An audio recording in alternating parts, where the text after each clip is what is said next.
दोस्तों, हमारे देश में नेताओं और सरकार को छोड़ दें तो दूसरा जो सबसे पावरफुल और ताकतवर शख्स होता है वो एक आईएएस ऑफिसर होता है। आज की कहानी भी इन्हीं दो पावरफुल लोगों के बीच की है। एक ऐसा केस जिसमें एक आईएएस ऑफिसर की पत्नी के साथ एक रसूखदार नेता का बेटा 2 साल तक रेप करता रहा और वो ऑफिसर चाहकर भी कुछ नहीं कर सका। यूं तो आईएएस ऑफिसर अपने आप में बहुत पावरफुल होता है, लेकिन इसके बावजूद एक रसूखदार नेता की ताकत उस आईएएस ऑफिसर की ताकत पर भारी पड़ गई थी। नमस्कार दोस्तों, मैं हूं मोहित और आप देख रहे हैं क्राइम टेल्स। पावरफुल पद पर होने के बावजूद एक आईएएस ऑफिसर की मजबूरी की यह कहानी आज आपको चौंकाने वाली है। इसलिए इस कहानी को पूरा समझने के लिए हमारे साथ लास्ट तक बने रहें। मगर आगे बढ़ने से पहले आपसे एक छोटी सी रिक्वेस्ट है, प्लीज़ वीडियो को लाइक और चैनल को सब्सक्राइब कर दीजिए ताकि मेरी हौसला अफजाई होती रहे और मैं इसी तरह आपके लिए सच्ची घटनाओं से जुड़ी कहानियां लाता रहूं। तो चलिए बिना टाइम वेस्ट किए आज की इस कहानी को शुरू करते हैं। यह कहानी है बिहार के चर्चित चंपा विश्वास कांड की। चंपा विश्वास जो बिहार के एक आईएएस ऑफिसर बीबी विश्वास की पत्नी है। दरअसल 18 जुलाई 1990 में आईएएस ऑफिसर बीबी विश्वास की शादी चंपा विश्वास से होती है। नवंबर 1995 में वे बिहार के पटना में बेली रोड पर शिफ्ट हो जाते हैं, क्योंकि बीबी विश्वास की पोस्टिंग बिहार समाज कल्याण विकास विभाग में सचिव पद पर होती है। उस समय लालू यादव बिहार के मुख्यमंत्री थे। इसी विभाग के बोर्ड की चेयरपर्सन राष्ट्रीय जनता दल की विधायक और ताकतवर नेता हेमलता यादव को बनाया जाता है। बीबी विश्वास और हेमलता यादव को रहने के लिए जो सरकारी आवास मिले थे वे बिल्कुल पास में ही थे। हेमलता यादव का 27 साल का एक बेटा था जिसका नाम था मृत्युंजय उर्फ बबलू यादव, जो उस समय DU हिंदू कॉलेज का स्टूडेंट था। अब जब मृत्युंजय यादव चंपा विश्वास को देखता है तो उसकी गलत नजर चंपा विश्वास पर पड़ने लगती है, जिसके बाद वह चंपा को अपनी हवस का शिकार बनाने की कोशिश में लग जाता है। बिहार में 1990 के बाद से 2005 तक ये वो दौर था जब नेताओं के सामने सभी अधिकारी बेबस नजर आते थे।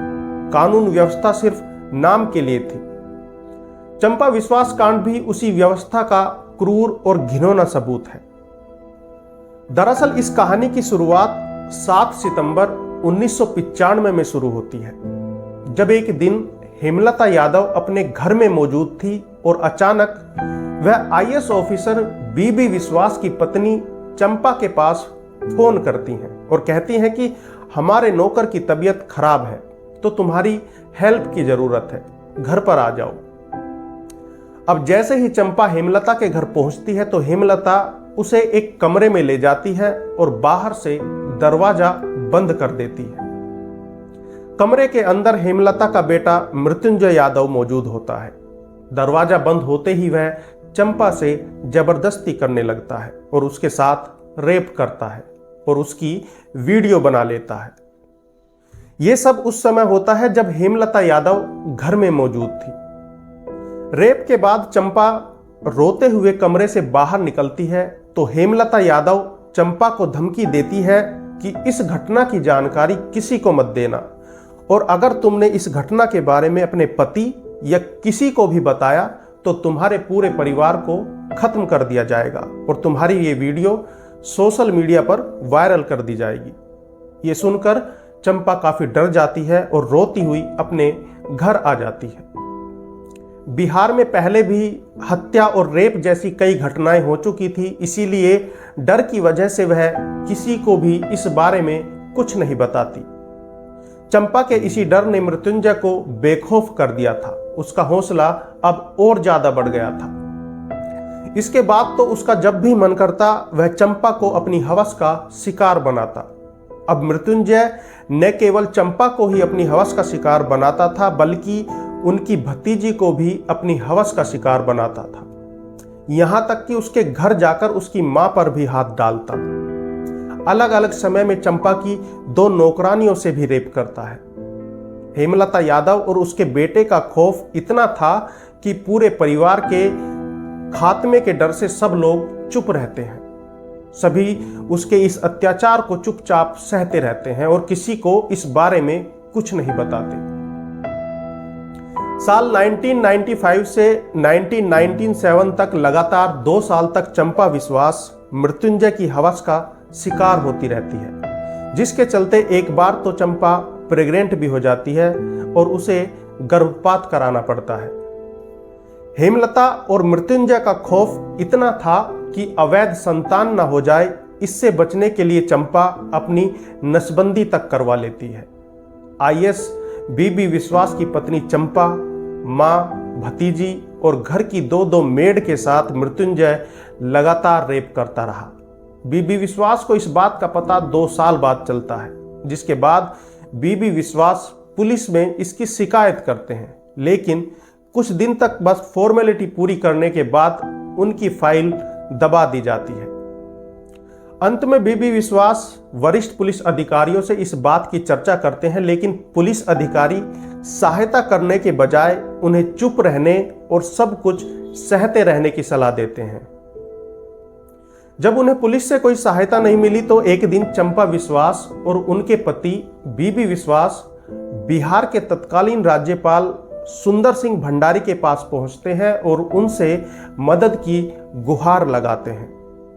राज्यपाल बिहार गृह मंत्रालय को शिकायत भेजकर गंभीरता के साथ कार्रवाई और जांच के लिए कहते हैं, जिसके बाद राज्यपाल की पहल पर चंपा विश्वास द्वारा पुलिस में लिखित शिकायत दर्ज की जाती है। लेकिन बिहार के तत्कालीन डीजीपी नियाज अहमद अपनी तरफ से जांच करते हैं। जांच के बाद जो रिपोर्ट पेश करते हैं उसमें साफ साफ लिखा था कि हेमलता यादव के बेटे मृत्युंजय यादव निर्दोष हैं, उन्होंने कुछ भी गलत काम नहीं किया है। सरकार और नेताओं के सामने बीबी विश्वास बेबस और लाचार था, कोई उनकी सुनवाई करने को तैयार नहीं था। जहां एक आईएएस अधिकारी को न्याय नहीं मिल रहा था, वहां आम आदमी भला कैसे न्याय की उम्मीद कर सकता है। खैर, यह मामला पब्लिक के बीच में तब आया जब चंपा विश्वास इस मामले की लिखित में पुलिस को शिकायत देती है, लेकिन पटना पुलिस उनकी शिकायत पर कुछ नहीं करती। इस मामले ने सबसे ज्यादा तूल तब पकड़ा जब बिहार में विपक्ष और बीजेपी के नेता सुशील कुमार मोदी ने प्रेस कॉन्फ्रेंस कर चंपा विश्वास कांड का खुलासा कर सबको चौंका दिया। उन्होंने आरोप लगाया था कि बिहार में जंगल राज है, यहाँ एक आईएएस ऑफिसर का परिवार महफूज नहीं है, कानून व्यवस्था चौपट है। जहां एक आईएएस ऑफिसर की पत्नी सुरक्षित नहीं है, वहां आम लोग कैसे सुरक्षित हो सकते हैं। इसके बाद यह खबर सभी न्यूज़पेपर की हेडलाइंस बन गई, मामला सुर्खियों में छाया रहा, जिसका नतीजा यह रहा कि मृत्युंजय को गिरफ्तार कर लिया गया। हेमलता यादव फरार हो गई। 2 महीने तक फरार होने के बाद हेमलता यादव सरेंडर कर देती हैं। मृत्युंजय 5 साल और हेमलता 3 साल जेल में रही। उसके बाद दोनों जमानत पर जेल से बाहर आ जाते हैं। जिस समय दोनों जमानत पर बाहर थे, उसी दौरान इस केस में पटना लोअर कोर्ट का फैसला आता है, जिसमें मृत्युंजय को 10 साल और हेमलता को 3 साल की सजा मिलती है। चूंकि हेमलता पहले से ही 3 साल जेल में रह चुकी थी, इसीलिए हेमलता को दोबारा जेल जाने की जरूरत नहीं पड़ी।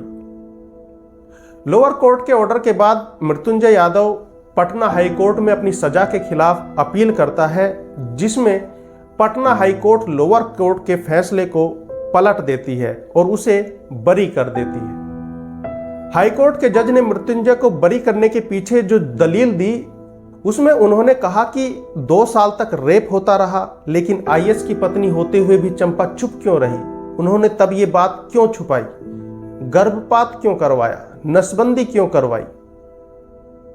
वहीं विपक्ष में मृत्युंजय के वकील ने कहा कि दोनों के बीच प्रेम संबंध था, चंपा शादी के लिए मृत्युंजय पर दबाव बना रही थी, ऐसा न करने पर परिवार को बदनाम करने की धमकी दे रही थी। ये भी कहा गया कि चंपा ने ऐसे आरोप इसलिए लगाए हैं कि ताकि वो अपने पति को भ्रष्टाचार के आरोपों से बचा सके, क्योंकि उस समय सरकार की ओर से एक भर्ती घोटाले में बीबी विश्वास का नाम उछाला गया था। किसी ने चंपा और बीबी विश्वास का साथ नहीं दिया, जिसका नतीजा यह निकला कि नेता के बेटे को हाईकोर्ट ने सभी आरोपों से बरी कर दिया। हेमलता यादव के सामने पूरी व्यवस्था बोनी साबित हो जाती है। इसके बाद चंपा और बीबी विश्वास दिल्ली आ गए। बिहार से अलग होकर जब झारखंड नया राज्य बना तो बीबी विश्वास वहीं शिफ्ट हो गए।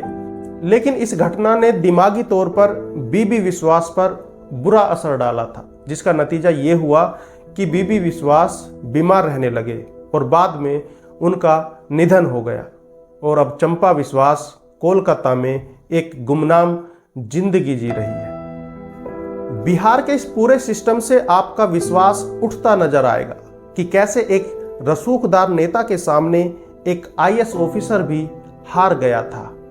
यानी एक आईएएस की पत्नी के साथ 2 साल तक रेप होता रहा और वो कुछ नहीं कर सका।